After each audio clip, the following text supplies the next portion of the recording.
मुख्यमंत्री हेमंत सोरेन की जो विधायकी है उस पर फैसला आना है और सरकार पर कहीं ना कहीं ईडी का बस शिकंजा है।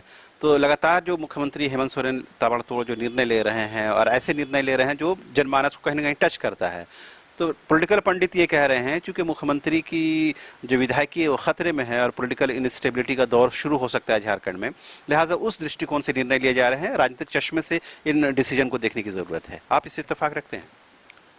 देखिए, जो सदस्यता का मामला है, चुनाव आयोग के मामले हैं और अन्य दृश्य में काम हो रहे हैं, ये तो वैधानिक कार्य हैं। वैधानिक स्वरूप में चुनाव आयोग या जो संबंधित संस्था इसको देखेगी। लेकिन जो आपने सेकंड पार्ट में आपने हमको रखा कि ये धराधर निर्णय ले रही है, ये राजनीतिक लाभ उठाने की दिशा में है और हर पॉलिटिकल पार्टी करते इसलिए भी कर रहे हैं, इसमें कोई हर्जा नहीं है। लेकिन जो परसेप्शन और है झारखंड की राजनीति में, शासन में व्याप्त उहापों की स्थिति है, लचर है शासन, अपने में लोगों को कॉन्फिडेंस नहीं। और हेमंत की सरकार जो उसके घटक दल हैं उनको, हमको लगता है उनको अपना कॉन्फिडेंस में नहीं रखती है। कांग्रेस के लोग हैं और दूसरे लोग हैं, तो ये राजनीतिक उहापों की स्थिति में लोग इधर उधर जा रहे हैं, असंतोष प्रकट कर रहे हैं। ये राज्य के लिए दुखदाई है और मुझे लगता है माननीय मुख्यमंत्री जी हेमंत सरकार के अपरिपक्व राजनीतिक परसेप्शन का कारण ही है इस तरह की स्थिति पैदा हो रही है। जहाँ तक उनके निर्णय लेने का सवाल है, ये अपेक्षित निर्णय है, इसको पहले निर्णय लेना चाहिए और अब ले रहे हैं। तो मैं नहीं कहूँगा कि ईडी का तो अपना मामला है। ईडी के विषय में आपने कहा तो ये बात सच है कि राज्य के शासन और प्रशासन में जो आज जुड़े हुए हैं उनकी कार्य नियति, कार्य पद्धति अच्छी नहीं है। शासन के लोग भी बंदरबाट में जुटे हुए हैं, चाहे राजनेता ही क्यों ना हो।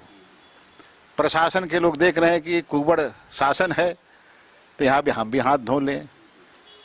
तो लूट का जो अंबार है, लूट खसूट का जो बात है, सरकारी खजाने का चाहे पब्लिक के पॉकेट का, ये तो आम है, right from secretary to that of प्रखंड लेवल पर।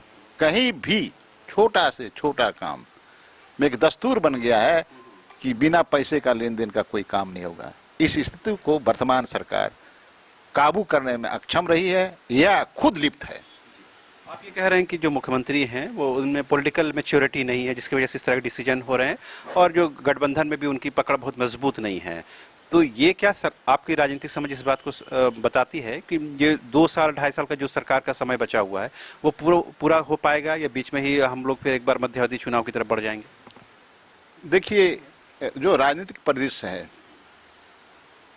आयाराम गयाराम की तरह है, जो हरियाणा में हुआ था बहुत दिन पहले, और राजनीतिक परिस्थिति आयाराम गयाराम होगा और राजनीतिक पकड़ स्थिरता नहीं है, राजनीतिक सोच स्थिरता नहीं है, सरकार के मंत्रिमंडल में सामंजस्य नहीं है, विधायकों का कभी भी उनकी राय मशविरा सरकारी लेवल पर, उनके अपने विधायकों का, झारखंड मुक्ति मोर्चा के लोग कूड़ रहे हैं अपने अपने बढ़ करके।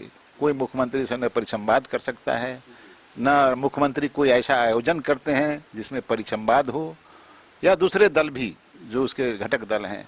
तो ऐसे में लोगों का एक दूसरे पर विश्वास घटेगा तो सरकार पर तो इसका असर पड़ेगा ही, है ना।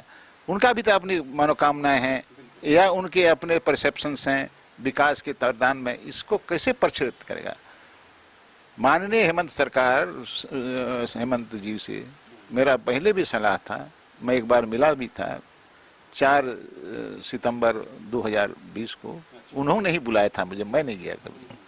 तो मैंने कहा कि आप ऐसा कीजिए कि यहाँ के जितने भी सामाजिक संगठन हैं, एक राजनीतिक दलों का आप परिसंवाद कराइए, ताकि एक सदी से जो झारखंड आंदोलन में जो जनाकांक्षाएं पनपी है या लोगों के अपेक्षाएं हैं, लोग किस मॉडल में झारखंड को देखना चाहते हैं, यहाँ का संस्कृति, यहाँ का सामाजिक, यहाँ का आर्थिक विन्यास, यहाँ का राजनीतिक स्वरूप किस तरह से बनना चाहता है वो परिलक्षित होगा।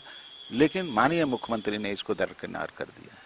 मुझे बड़ी दुख है, इसलिए मैं मिलना भी कभी अपेक्षा नहीं करता हूँ कि उनसे मिलूं, क्योंकि इस पर्टिनेंट इशूज हैं उसको उन्होंने एड्रेस नहीं किया, जबकि उनको सरकार को बहुमत प्राप्त है। हम लोग ने भी मदद किया है। रघुवर सरकार ने जब CNT एक्ट, SPT एक्ट को छेड़छाड़ करने की कोशिश की, संशोधन करने की, तो मैं ही वो व्यक्ति हूँ जो मुख्य संयोजक की भूमिका में मैं सामाजिक संगठनों को एकत्रित किया और झारखंड आदिवासी संघर्ष मोर्चा का गठन किया और बड़ा गांव से लेकर शहर तक गठन हुआ और आंदोलन हुआ।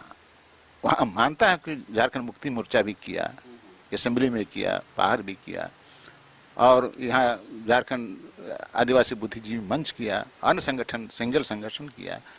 लेकिन जब इनकी सरकार बनी, हमने वातावरण तैयार किया, गांव से शहर तक लाखों लोग को जोड़ा, ये सारे संगठन, लेकिन सरकार में आने पर सबको भूल गया इन्होंने, कभी किसी को याद नहीं किया। ये तड़प, ये बातें कभी कभी